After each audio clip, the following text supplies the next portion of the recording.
What a night for the Scottish fans. They really blew the roof off this place.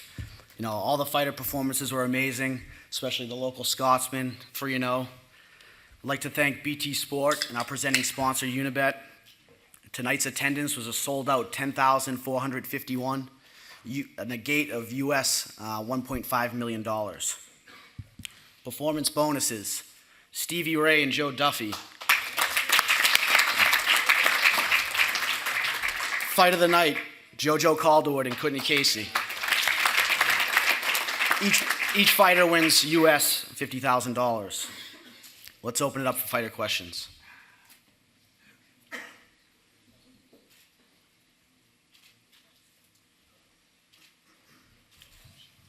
Joe, if I can actually start with you. Quickly before we get to the fighters, an update on the search for a new head out here. What's going on with that, and when do you think we'll see somebody in place? Yeah, we're being pretty patient. You know, we're obviously looking at candidates internally and externally. Should have something figured out in the next few months, but you know, this office, very seasoned professional staff. They've been in place for a few years. You know, this office runs itself. You saw, you know, the work tonight. You know, Dublin's going to be extremely successful in a couple months. So we're taking our time, but should have something to announce in a few months. Sounds good. It sounds like Dublin will be it for Europe for 2015. Is that the case? And if so, do you have any dates or locations that people can look forward to in 2016? Yeah, you know, we're going through our global calendar process right now for 2016, so it's still early. We are on track for an event in London in the first quarter of 2016. That's probably all we can announce now, so hopefully we have some dates in the next month or so to announce. Fantastic. Thanks, Joe. Yep. Mike, if I could just for you, obviously congratulations on the victory this evening. Can we start with the toe? What exactly happened? When did it happen? Update us there. It's nice that you go out there and you put on a hard-fought 5-round fight. I know people want to talk about is the toe. Yeah, just the skin on the bottom of my toe came off, I think, at the end of the first or at some point in the second round. Just an annoying injury, basically. Every step that I took was painful, but you know, what are you going to do? You're in an ultimate fight, you know, it's a mixed martial arts fight, people try to knock each other out. I'm not going to complain because I've got a sore big toe. It started out real well for you, moving real well despite the toe, Yep. and then he cracked you a little bit in the third. I'm just curious, you know, first of all, is it nice to be able to take a punch like that when people are always talking about your chin? And second, did that change anything at all in how you had to approach things? Yeah, you know, I mean, I definitely felt I was in control of the fight, and as you say, he did connect in the third round with a decent shot. You know, he was swinging big, solid punches. For the most part, I saw them coming. As you say, he did connect in the third. I've always been confident in my chin. You know, I've been in there with the best punches in the world, you know. Yeah, I've been clipped a couple of times, but, you know, it's, you know, I fight in the UFC and I fight the best guys in the world. So, yeah, you know, Tallis is great on the floor, but he's a big, strong, solid guy, and he can pack a punch. When you heard the split scores, I'm curious what the feeling was at that moment. Yeah, no, I disagree with that, to be honest. I mean, Tallis is very, very tough, and, you know, he was a game opponent, and no credit to him. But I kind of thought it was 4 rounds to 1, to be honest, so I was a little shocked at that. And just lastly for you, Michael, obviously you named off the very best in the division and said you're ready for all of them. The top 2 were tied up in a title fight, but, you know, there are Jacare, Yep. Romero could possibly happen. Do you prefer one of those? And would Dublin be a possibility? You said how much fun you had fighting over here in Europe. Oh, man, I'd love to fight in Dublin, of course. You know, regarding the top 10, as you say, it's full of killers, simple as that. You know, it's a very, very tough time to get that belt. But, you know, it's now or never. I'm not getting any younger. If I can get another win, another top 10 win against another guy later in the year, then I think I've earned my title shot. I mean, I've been around here forever. You know, I look out here now, apart from yourself and 1 or 2 others, I don't recognize any of you guys because I've been here that long, fighting the best in the world for so long. It's about time I got my goddamn fucking title shot. Question for Stevie. Stevie, in the octagon, you called out Dana White and said, let's have a bonus, changing my life. You've got your bonus. Tell us just how much that money's going to mean to you and just what it's going to do to change your life. Yeah, it's just going to be amazing. I mean, this still feels all surreal to me. It feels like a dream. It doesn't even feel like I've been in there and fought. I don't know. I just feel overwhelmed with it. And yeah, I've never really had much money in my life, so it's going to really change it. And a quick one for Rab on the end. Rab, I spoke to you probably about a year or so ago. You were getting ready to fight Dennis Seaver, and you told me at that time that even your local newspaper weren't that interested in giving you any coverage. And here you are now, you know, one of the stars of the night, jumping the cage, jumping in the crowd, and getting a reception like you did. Just how much does this mean from where you were when you first jumped into the UFC to where you are right now sitting on this top table? I mean, it's priceless, you know, and Monday morning will probably still not be in my local paper. That's just my luck. But yeah, I mean, it was a fantastic night. The Scottish support were there. I came out to the national anthem, you know, you couldn't get any better than I knocked the guy out in the first round too. If you'd made a movie, that's the way it would have been down, right? You know, my local paper never used to cover me, and they're begging for an interview now, mate, so don't worry, it'll change. So I should play it cool. Ethan from MMA DK. I have a question for Evan Dunham. Evan, we spoke prior to the fight, right here. Yeah. Did you feel people counting you out up to this fight against Ross Pearson, or what were your thoughts going into this fight? Yeah, you know, going up to the fight, I thought a lot of people were kind of underestimating me, and you know, I saw a big hole in his game, you know, and like any battle, you see a weakness in your enemy and you take advantage of it. So that's exactly what I did tonight. You know, he's got tough hands, strong, tough guy. So, but I knew I could beat him in the wrestling and the ground game, and so that's what I did. And I have another question for the UFC. UFC is broadcasted on Channel 8 in Denmark, but a company just bought Channel 8 and they have brought down the channel. So the fans in Denmark, usually they can watch UFC on UFC Fight Pass, but the events are like the event in San Diego with Mir and Duffy. That was blackouted on UFC Fight Pass. So some comments on it from the UFC. Yeah, we're working through that now. I don't have an update for you, but you know, we'll have an update shortly. Message for Joanne. Congratulations on the win and your bonus as well. Were you worried at all going into this fight, obviously with your change of opponent, and especially considering how the fight went for you last time with someone relatively unknown? Yeah, I think that's just part of the game though, and you have to get on with it. You know, it's MMA and a lot of people pull out, whether it's the last week or like 3 weeks before, so it's just part of the game and you just have to keep your head strong and get on with it. And as for the coming off a loss, then I just kept it in the past and tried to move on and stay strong, and the fans and the event here being in Scotland really helped, so yeah, just need to stay strong.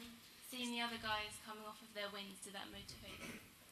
Yeah, very much so, and I seen it was the first round and stuff, and I was like, fuck. I need to get out there and do it in the first 10 seconds, but you know, that goes through your head, but at the end of the day I just need to get the win as well, so that was the most important thing. And Bisping as well, how did that feel having your family in the cage with you at the end? You know, excuse me, sorry.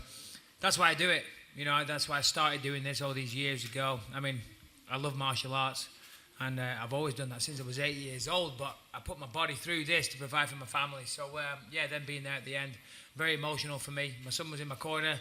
I gave him a hug before I went into the octagon. I nearly burst into tears there, so I had to hold it together. But, yeah, of course, that's why I do it. That's why I make these sacrifices. Joseph, congratulations on a sterling performance there. How much of a distraction is it when people actually interview you that they centre on the fact that you're the last person to beat Conor McGregor? And how much of it does it actually take away from a performance like tonight, which actually shows you are, you know, a solid performer? Tell you the truth, I don't really concentrate too much on that. You know, I just go out and do my own thing, and you know, I know in time I'm going to keep putting in them performances, and people will, you know, they'll take note. And Jojo, obviously, you know, coming out this evening, this was your coming out party. I mean, you know, in your hometown. Just talk us through the emotions. I could see you when you were actually walking out. It was almost like it wasn't an emotional walk for you, unless I got that and I read that wrong.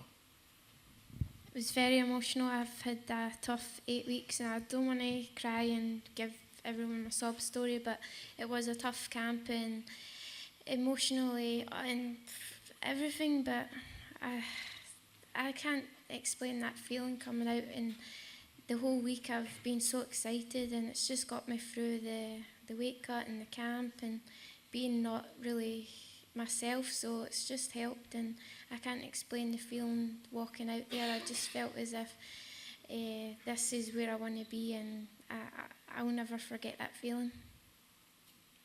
This is a question for Rob, Joe, Michael, and also Stevie.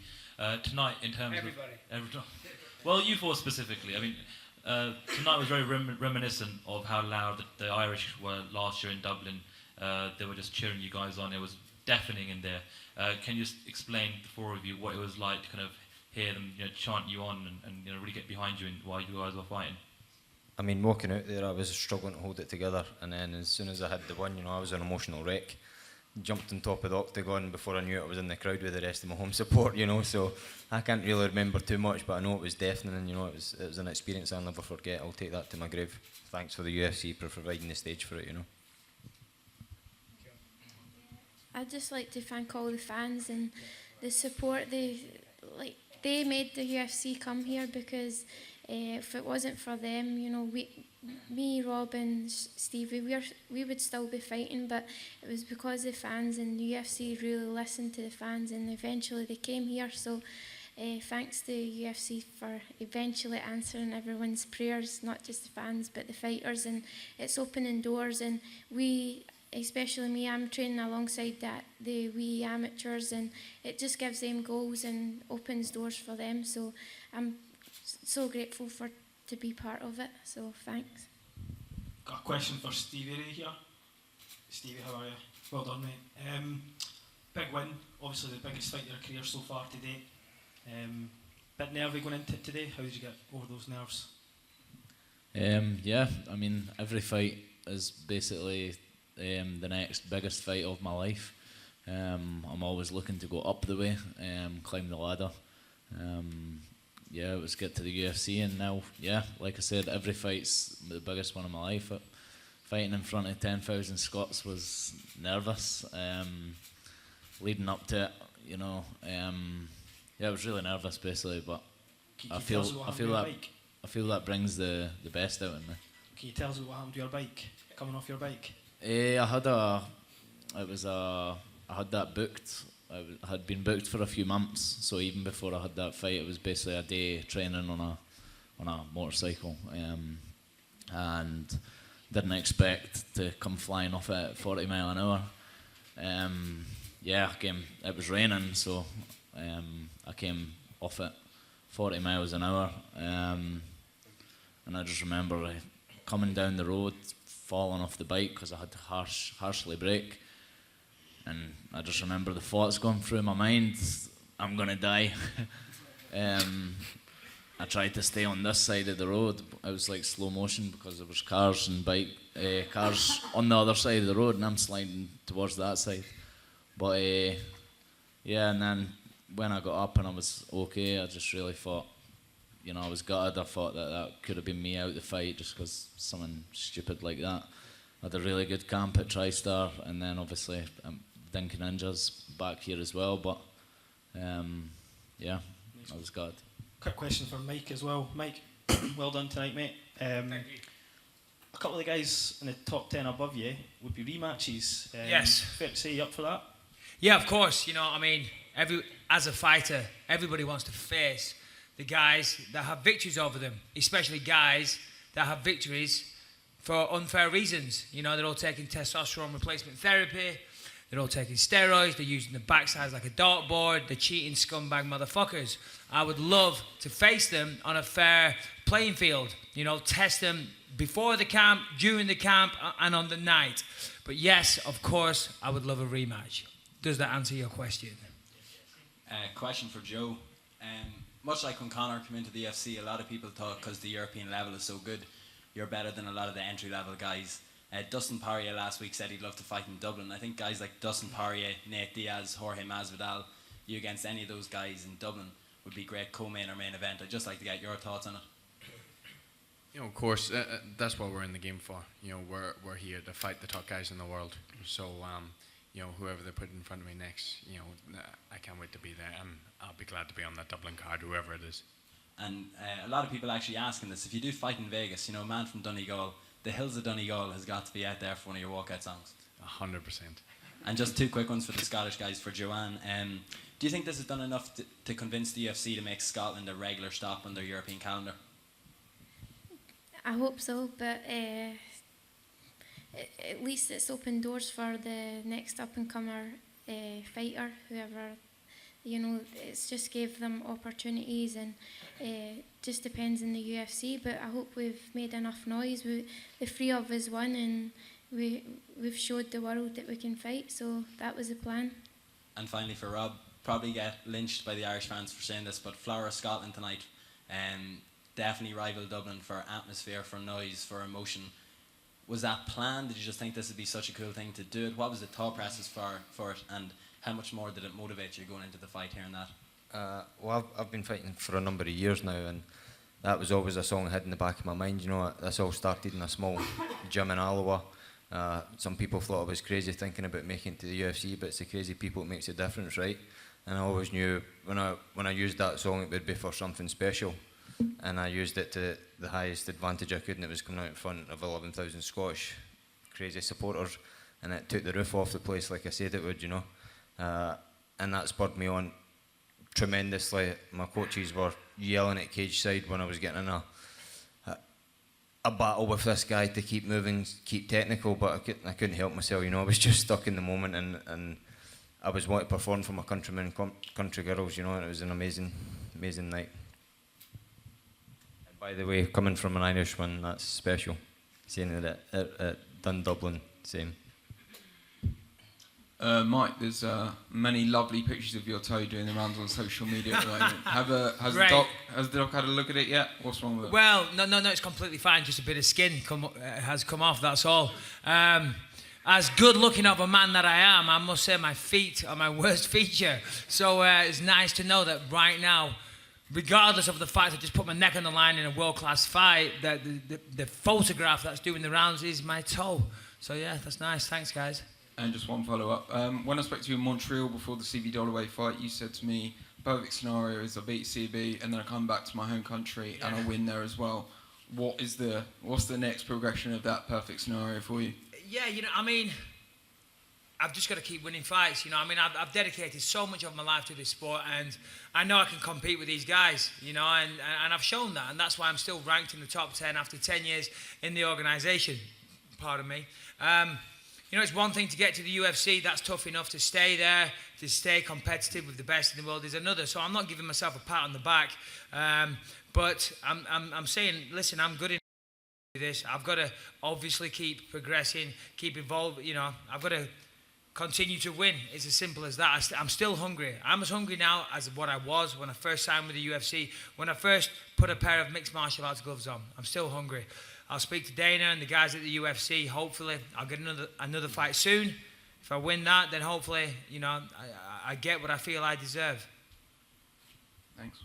Question for Joanne. How influential was it with the crowd in the fact that when Casey was landing those shots on you, that they were behind you, and did that add like a survival instinct to your game? Yeah, like I say, like I was going into this fight and it wasn't.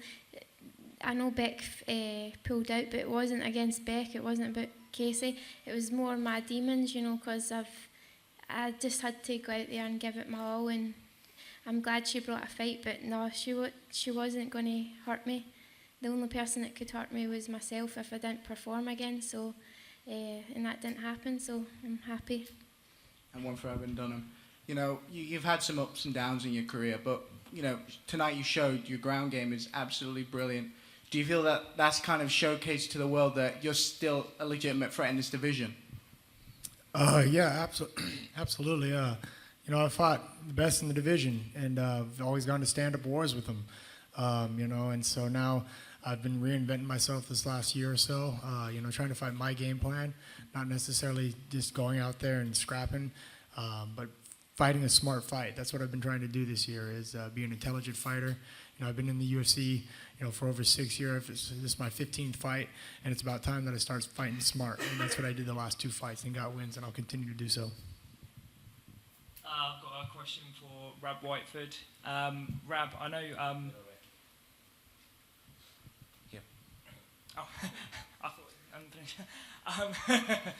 Rob, I know you, Joe, and Stevie have obviously trained you together. I mean, given how much the three of you have been through together, can you just talk a bit about your relationship and how special it is that the three of you have all picked up massive wins on a huge UFC card in Scotland? Yeah, I mean, before we made it to the UFC, you know, me and Joanne and Stevie were fighting on the local shows, sharing changing rooms and stuff like that, you know. So we've come up through the shows together, up through the divisions, and it was just a special moment for us. And I was just happy that I could lead by example in the first fight and take the guy out in dramatic fashion. And Stevie went out and outdone me a little bit, you know. He had the guy in chicken legs twice, and it was great to watch. And then Joanne went out and put a masterclass on, got in a crazy fight, and you just couldn't ask for any better. And it'll be emotional for the three of us, you know. It was a great night. We've seen the success that the SBG guys have had in the last year. We've seen their profile and success just skyrocket. I mean, how much, you know, how important would it be for the three of you to do the same thing and, you know, come here every 3-4 months and have a night like this? That's exactly what I want, you know. I was fortunate enough to be the first guy to get signed to the UFC from Scotland, and then Joanne followed in Ultimate Fighter, and then Stevie over in Poland with a great debut. So I wanted to kick off the exact same. You know, you see how the Ireland's got behind their fighters over there. The whole country's behind those guys, and it's great for the sport. So I would like it to kick off exactly the same in Scotland. You never know, I might get in the local paper sooner. Good stuff, cheers. Question for Charles Leites, over here.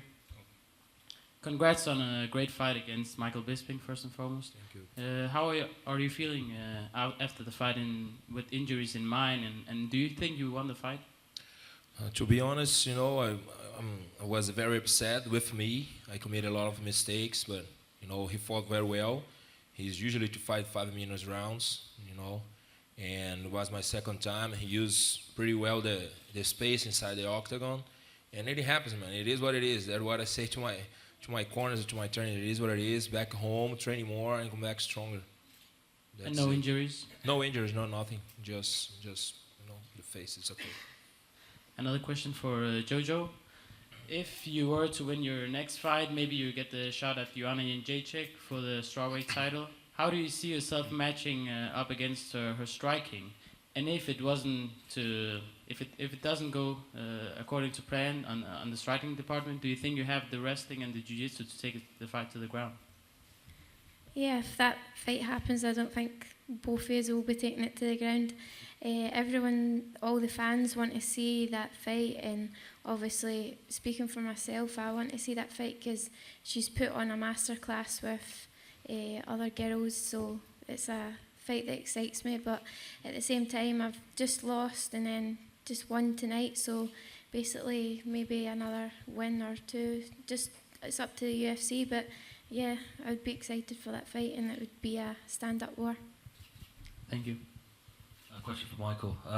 The minute you said that you're open to rematches, you've got members of the media already debating and asking, you know, who that would be. Some are saying Henderson, some are saying Belfort. Is there one rematch that you want that's top of the pile? Well, obviously Henderson and Belfort are two that I'm definitely after. You know, I mean, if you look at Vito when I fought him, he looked like a cross between a powerlifting champion and the Incredible Hulk. When he stepped in against Chris Weidman, he looked like somebody's, you know, out of shape, middle-aged man, you know, like a dad that went to the gym once a week. So there's certainly two different people. I would love to smash his face in and shut him up once and for all and get the revenge. I have no respect for that guy whatsoever.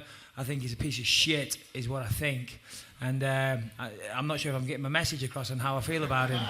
Dan Henderson, he's another one. You know, God bless him, he's had a great career, but he was on testosterone replacement therapy when we fought. And the amount of testosterone that they're allowed to legally have in their system is just ridiculous. And there's a reason why it's been outlawed. And people, they used to say, oh, I have to have testosterone replacement therapy, otherwise I couldn't fight. You know, well, now it's banned and they're still fighting. So either they needed it or they didn't need it. Well, the fact is they didn't need it, okay? They were cheating. They were manipulating the system. So, yeah, I would love a rematch with the pair of them. And, of course, there's many, many guys. You know, the middleweight division now is very exciting. A lot of tough guys. My job is not easy. You know, it's certainly not. But, you know, I'm here and I've got to go for it. As I said before, it's now or never. You know, so I'm not going to duck any opponents. I'll take whoever the UFC give me, but anybody that's ranked above me, I want to fight. Thank you. Quick question for the UFC, if I can. we've been asking you for years and years, when are you coming to Scotland? When are you coming to Scotland? So I guess the question now is, when are you coming back to Scotland after tonight? Well, I can tell you after tonight's performance, it won't be too long. I can't commit to anything for next year, but I think everyone here had an amazing experience. The fans were amazing. Obviously, we had a very, very good ticket sales. The arena's beautiful. I think that was kind of the biggest inhibitor in the past, is not having a suitable arena. But obviously, that problem's alleviated. So, I don't know if it's going to be next year, 2017, but this is definitely going to be a stop on the calendar for this region. Excellent. Stevie, I wanted to ask you, I've obviously seen you fight in much smaller venues than this and heard the Stevie fucking Ray chant, and what was that like to hear that tonight in front of 11 or 10,000 Scottish people? It just must have blown your mind. It blew mine. Yeah, it was crazy. I mean, you've seen my fights before. It's this sort of famous Scottish chant that all my fans passionately sing. And even when there's only 20 of them, it sounds like there's 1,000. So 10,000, I'm not sure how many were singing, but it was loud, and yeah, it was cool. And just a very quick one each for Joanne and Rab. Rab, you've said a few times tonight, I'm not being able to get in your local paper and stuff like that. What a way to put, I've hinted this week about kind of building a fan base in Scotland. Surely you've got 10,000 fans right behind you now. After the fight, climbing the fence, getting into the crowd, that will surely be on highlight reels and stuff coming up. Surely now you're going to get the coverage that you and the sport in Scotland deserves. Hopefully, I've been working hard for this for years. Before we were fortunate enough to get the limelight, and all you guys here supporting us as well, not just the fans. It's all about the press getting behind us as fighters. I lost my mind jumping over that octagon wall and into the crowd. I don't even know who it was I ran to, but I just ran at them, jumped in.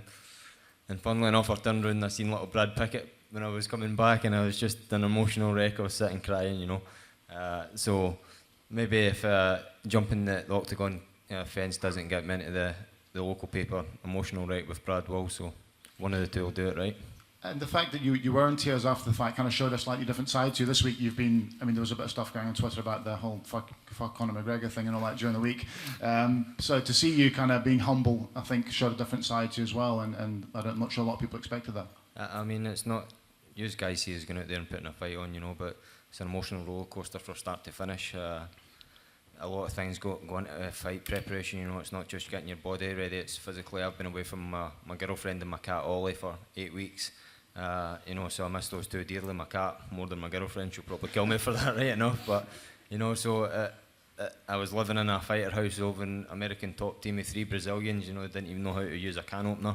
So it's tough being away, but then you come back home to something like this and it makes it all worth it, so I was just glad to get the victory.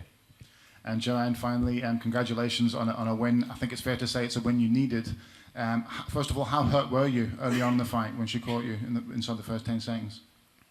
Yeah, I was hurt, but I was never, this is a fight. You're going to get hurt and you're going to take a punch, but you just need to stay calm and weather the storm. And everyone knows that I'm a slow starter, so it made it more exciting, I think.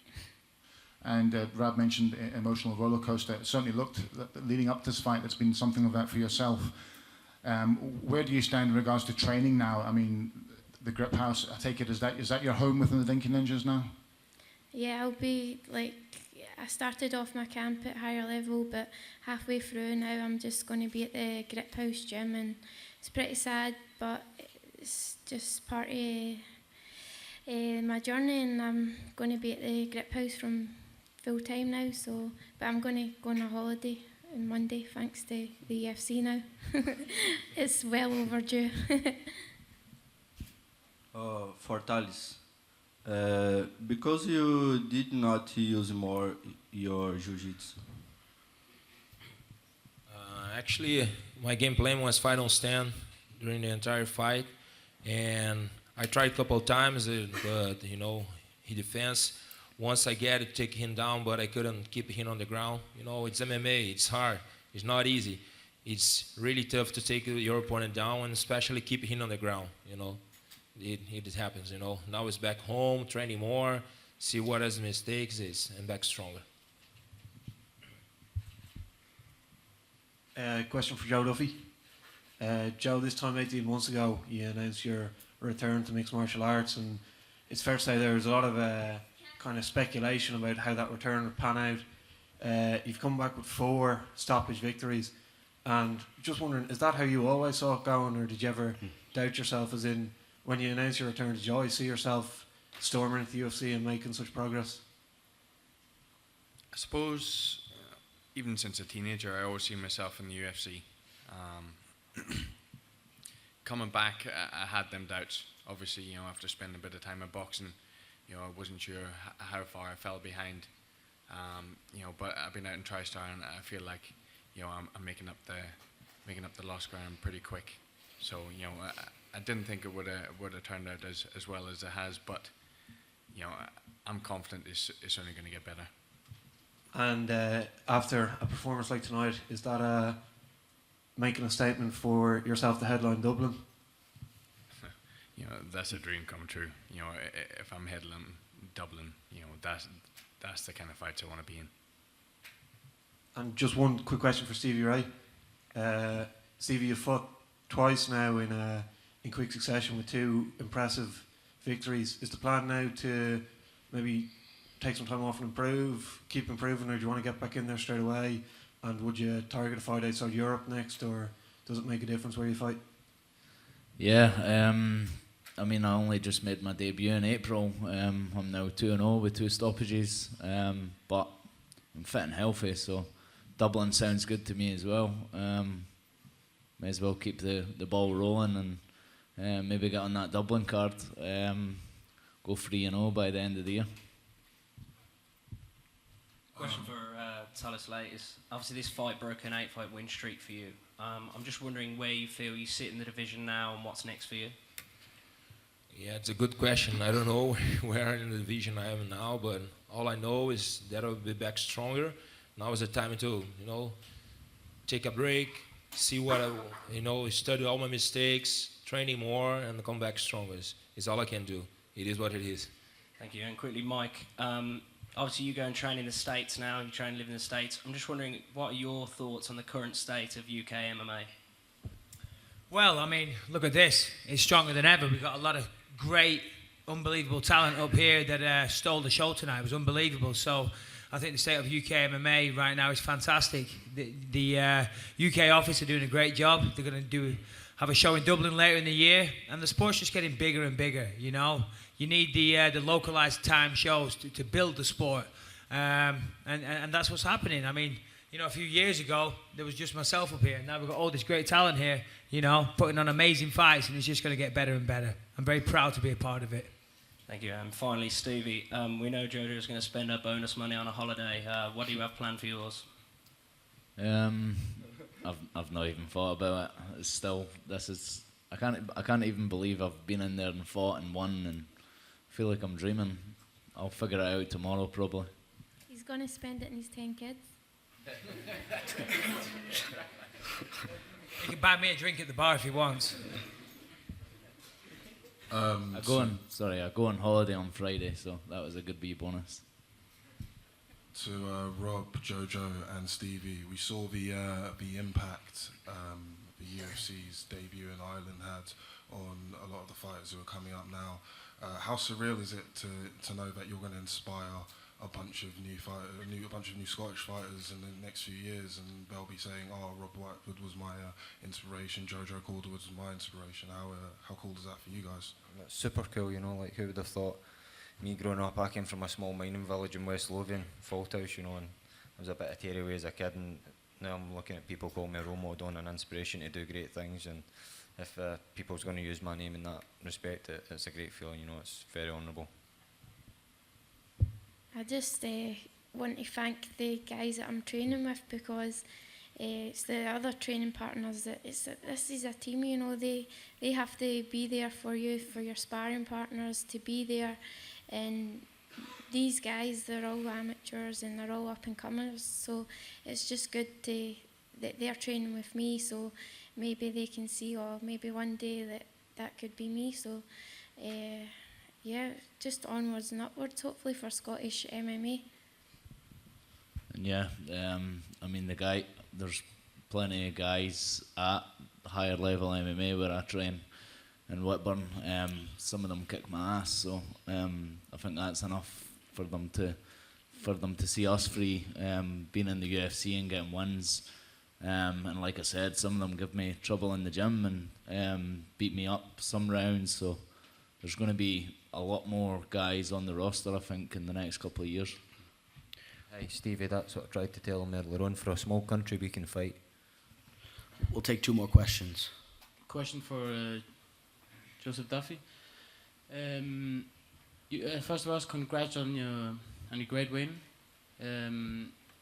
With the fallout of Jose Aldo, you tweeted about replacing Jose Aldo against Conor McGregor, and moreover, Firas Zahabi said last time that you were maybe dropping down to featherweight. What's the plan? Are you staying at lightweight, or do you want to jump down at featherweight? No, I'm going to stay at 155. I'm pretty comfortable here, and I feel like I can improve my nutrition a bit and my conditioning a little bit. So I think this weight is perfect for me. Thanks.